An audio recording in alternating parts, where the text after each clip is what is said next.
बिस्मिल्लाहिर्रहमानिर्रहीम।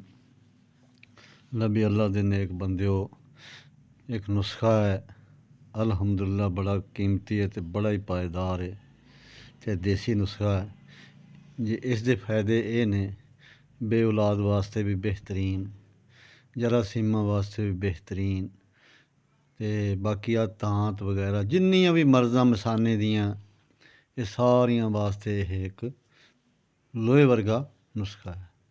इंशाअल्लाह ताला ये हुण तुसीं मैं दवाइयां दे नाम बोलूँगा तो यह लिख लो या ज़हन नशीन कर लो, फिर इसनूं इस्तेमाल करो। किसी हकीम कोल जाण दी लोड़ नहीं, किसी नूं पुछण दी लोड़ नहीं।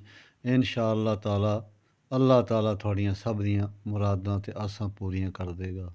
सफ़ैद मूसली तुहाड़े सामने पई वेख लो, 50 ग्राम। पंबा दाना वेख लो, ये भी 50 ग्राम। ये हो गई सालब मिश्री, सालब मिश्री ये वेख के लैनी है, ये महंगी है तो ये भी 50 ग्राम। सतावर ये भी 50 ग्राम। लवी बाकी ये चारे चीज़ां कट्ठियां करके ग्रैंड कर लैनियां, पीस लैनियां।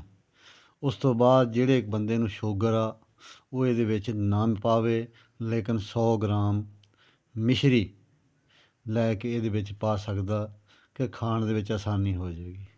इन्हां नूं पीस के एक चमची सुबह ते एक शाम। तफसीली वीडियो वेखनी है, दोबारा वेख के बनाउणी है तो उत्थे यूट्यूब ते साडा चैनल आ हिकमत बसीरत, उसदा सबसक्राइब भी कर लिओ तो ओह साडी कोलों एक एक चीज़ उत्थे नोट करके आप खुद बना लो या जे बनवाउणी है बनी बनाई भी मिल सकदी आ।